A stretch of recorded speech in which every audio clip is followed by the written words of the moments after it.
Indian real estate market में जनता की भागीदारी मतलब पब्लिक पार्टिसिपेशन कैसे बढ़ी है और ये हमारी ग्रोथ स्टोरी का हिस्सा क्यों है, आज मैं आपको सीबीआरई के चेयरमैन और सीईओ अंशुमन मैगजीन ने जो बताया है वो आपको बताने वाला हूँ। कैसे इंडियन रियल एस्टेट पिछले कुछ सालों में ना सिर्फ बढ़ा हुआ है बल्कि पूरी तरह से बदल गया है, जिसमें अब retail investors REIT, office space, health care, education, hospitality जैसे नए सेक्टर डिमांड ड्राइव कर रहे हैं। आज मैं आपको ये पूरा बताने वाला हूँ। नमस्कार दोस्तों, मैं हूँ प्रदीप मिश्रा। प्रॉपर्टी मिश्रा शो में आपका स्वागत है और वीडियो को पूरा लास्ट तक देखिए, तब मार्केट का नया ट्रेंड समझ में आएगा। और अगर वीडियो अच्छा लगा तो लाइक, कमेंट, शेयर जरूर करें। फ्यूचर में ऐसे और इन्फॉर्मेटिव वीडियोस इसी चैनल पे मिलेंगे, इसीलिए चैनल को सब्सक्राइब भी करें। तो चलिए शुरू करते हैं। नमस्कार, मैं हूं प्रदीप मिश्रा। प्रॉपर्टी मिश्रा शो में आपका स्वागत है। यहाँ हम आपको प्रॉपर्टी और प्रॉपर्टी मार्केट की हकीकत बताते हैं। नो बकवास, डायरेक्ट काम की बात। चलिए शुरू करते हैं। 2025 रिकॉर्ड वर्ष रहा इंडियन रियल एस्टेट के लिए। अंशुमन मैगजीन के अनुसार 2025 रियल एस्टेट के लिए एक रिकॉर्ड वर्ष रहा है। भारत ने पिछले कुछ सालों में लगभग 220 से 225 million square feet office space को एब्जॉर्ब किया है। ये एक बहुत बड़ा आंकड़ा है, खासकर जब ग्लोबल स्टैंडर्ड के हिसाब से देखा जाए। ये एब्जॉर्प्शन दो मेन फैक्टर्स ड्राइव करता है। सबसे पहला ग्लोबल कैपेबिलिटी सेंटर, जी हाँ, GCCs, flexible work space platforms. इन दो सेगमेंट्स ने ऑफिस स्पेस डिमांड को सस्टेन रखा है। मैगजीन कहते हैं कि ये डिमांड सिर्फ ट्रेडिशनल आईटी कंपनियों से नहीं आ रही है, बल्कि manufacturing laid back offices, engineering services, captive centres जैसे हाई क्वालिटी यूजर्स भी स्पेस ले रहे हैं।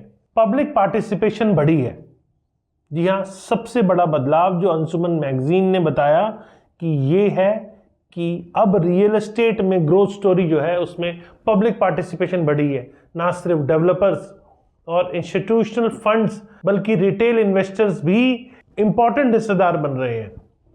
पहले ओनरशिप स्ट्रक्चर में ज़्यादातर एसेट्स डेवलपर और ग्लोबल इंस्टीट्यूशंस जैसे ब्लैकस्टोन, ब्रोकफील्ड, GIC के पास होते थे। अब हम देख रहे हैं कि रिटेल इन्वेस्टर्स की एक्टिव भागीदारी रीट के जरिए जो आम इन्वेस्टर्स को रियल एस्टेट में डायरेक्ट एक्सेस मिला है, IPO के माध्यम से रिटेल में एंट्री और रेंटल यील्ड के नाम पर इनकम अपॉर्चुनिटी में इंक्रीज, इससे मार्केट में लिक्विडिटी भी बढ़ी है और एग्जिट अपॉर्चुनिटीज भी बेटर हुई हैं। अब रीट का बड़ा रोल है, एग्जिट और एफिशिएंसी। जी हाँ, अंशुमन मैगजीन ने खास तौर पर रीट को रियल एस्टेट मार्केट की ट्रांसफॉर्मेशन में क्रिटिकल बताया है। इसका इंपैक्ट क्यों बढ़ा है? रीट्स रिटेल इन्वेस्टर्स को रेंटल इनकम प्रोड्यूसिंग एसेट में भागीदारी दे रहा है।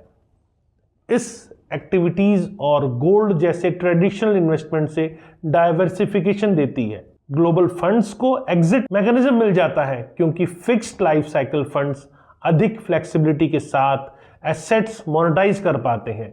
धीरे धीरे रीट्स सिर्फ ऑफिसेज में नहीं बल्कि इंडस्ट्रियल्स, वेयरहाउसिंग, रिटेल जैसे अन्य एसेट क्लास में भी फैलेगा। इसका सबका मतलब यह है कि आम आदमी अब सिर्फ घर खरीदने वाला नहीं बचा है, वह अब इन्वेस्टमेंट के रूप में रियल एस्टेट में डायरेक्टली भाग ले रहा है। नए डिमांड ड्राइवर्स बियॉन्ड ऑफिसेस 2025 में सिर्फ ऑफिसेस तक सीमित नहीं रहा है। ये 3 खास सेक्टर्स बने जो मोमेंटम के साथ आगे बढ़ रहे हैं। पहला health care, hospitals, diagnostics, clinics. इस सेक्टर में लगातार इन्वेस्टमेंट हो रही है। इन एसेट्स की जरूरत हर शहर में बढ़ रही है। एजुकेशन की बात करें तो K से 12 स्कूल से लेकर फॉरेन यूनिवर्सिटीज तक एजुकेशन रियल एस्टेट में निवेश बढ़ा है और कई ऐसी फॉरेन इंस्टीट्यूशंस भी भारत में कैंपसेस खोल रही हैं। और हॉस्पिटैलिटी की बात करें तो बड़े ऑफिस और टाउनशिप के आसपास होटल और हॉस्पिटैलिटी एसेट्स की मांग बढ़ रही है। एरो सिटी डेवलपमेंट्स और IT कॉरिडोर के आसपास रूम एडिशनल देखने को मिल रहे हैं। ये सब दिखाता है कि रियल एस्टेट अब सिर्फ रेजिडेंशियल या ट्रेडिशनल कमर्शियल से आगे निकल कर एक ब्रॉडर इकोसिस्टम बन चुका है। टाउनशिप्स और सोशल इंफ्रास्ट्रक्चर का रोल। जी हाँ, उन्होंने ये भी बताया कि आज बड़े डेवलपर्स सिर्फ रेजिडेंशियल या ऑफिस टावर्स का सोच नहीं रहे हैं, वे सेल्फ सस्टेन्ड इकोसिस्टम बना रहे हैं। जहां भी बड़ी ऑफिस डेवलपमेंट आती है उसके साथ दो सोशल इंफ्रास्ट्रक्चर आते हैं, स्कूल, हॉस्टल और होटल। इन्हें डेवलपर्स खुद ऑपरेट करना पसंद करते हैं क्योंकि इनके पास कैप्टिव ऑडियंस होता है, office workers, students, visiting professionals, जिससे डिमांड हमेशा बनी रहती है। इसने टाउनशिप को भी और मजबूत बनाया है और रेजिडेंशियल डिमांड को भी बूस्ट दिया है। 2026 आउटलुक, डिमांड एंड सप्लाई दोनों स्ट्रॉन्ग।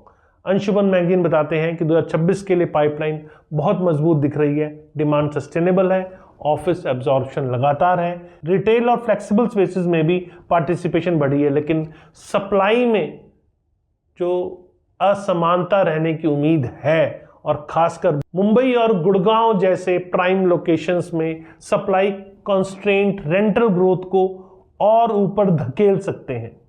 यानी जहां सप्लाई सीमित है वहां रेंट प्रेशर बढ़ सकता है। ये लैंडलॉर्ड के लिए अच्छा है लेकिन टेनेंट्स के लिए कॉस्ट बर्डन हो सकता है। तो दोस्तों, risk what we must watch. Market हमेशा पॉजिटिव ही नहीं चलता, रिस्क भी है। अंशुमन मैगजीन ने कुछ मैक्रो वेरिएबल्स को हाईलाइट किया है।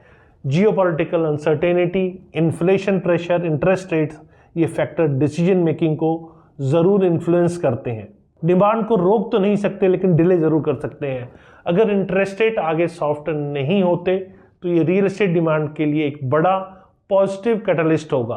तो दोस्तों, एआई और रियल एस्टेट की बात करते हैं। अंशुमन मैगजीन ने एआई के इफेक्ट को भी रियल एस्टेट पर टच किया है। एआई एक मेजर डिस्ट्रप्टर है जो काम की जो प्रकृति को बदल रहा है। कुछ रोल्स आउटडेटेड होंगे, कुछ नए रोल्स भी बनेंगे। इंडिया की स्ट्रेंथ स्किल्ड वर्कफोर्स में है, traffic space planning, data centres, advance services. AI के साथ इस बदलते वर्क स्पेस की मांग रियल एस्टेट को भी अफेक्ट करेगी। लॉन्ग टर्म अपॉर्चुनिटी की बात करें तो manufacturing and data centres, real estate सिर्फ सर्विस सेक्टर तक सीमित नहीं है, मैन्युफैक्चरिंग भी तेजी से स्केल हो रहा है। Electronics, auto, industrial, manufacturing sectors R&D and PLI scheme के साथ एक्सपैंड कर रहे हैं। डेटा सेंटर्स भी नए एक्शन में है। ये टेक्निकली कॉम्प्लेक्स है लेकिन लॉन्ग टर्म इन्वेस्टमेंट अपॉर्चुनिटी जरूर देते हैं। यूनियन बजट 2026 की एक्सपेक्टेशन की बात करें तो इम्पैक्ट इस बात पर रहेगा कि हाउसिंग अफोर्डेबिलिटी को कैसे स्टिमुलेट कर सकता है, टैक्स इंसेंटिव और इजियर फाइनेंसिंग कंडीशन कितने सपोर्टिव है, इंफ्रास्ट्रक्चर डेवलपमेंट को कितना पुश मिलता है। अगर बजट में मेजर्स रियल एस्टेट और अफोर्डेबल हाउसिंग के लिए सपोर्टिव होंगे तो एंड यूजर डिमांड को पुश मिलेगा। तो दोस्तों, पूरा एनालिसिस मेरा इस इंटरव्यू पे ये कहता है कि रिटेल इन्वेस्टर्स अब धीरे धीरे रियल एस्टेट का एक बड़ा हिस्सा बन रहे हैं। रीट ने लिक्विडिटी और एग्जिट एवेन्यूज को मजबूत किया है। ऑफिसेज, हेल्थ केयर, एजुकेशन और हॉस्पिटैलिटी एसेट्स में रियल डिमांड है। टाउनशिप आज इंटीग्रेटेड इकोसिस्टम के रूप में बढ़ रहे हैं। सप्लाई कॉन्स्ट्रेंट प्राइम मार्केट में रेंट ग्रोथ को बढ़ा सकते हैं। एआई और skilled workforce real estate demand को नया डायरेक्शन, नया रूप दे रहे हैं। बजट पॉलिसीज लगातार मार्केट फंडामेंटल्स को अफेक्ट करेंगी। तो दोस्तों, कैसी लगी मेरे द्वारा दी गई जानकारी? अगर जानकारी पसंद आई तो लाइक, कमेंट, शेयर जरूर करें। फ्यूचर में रेगुलर ऐसे इन्फॉर्मेटिव वीडियोस देखने के लिए प्रॉपर्टी मिशन चैनल को सब्सक्राइब करें। नमस्कार और जय हिंद।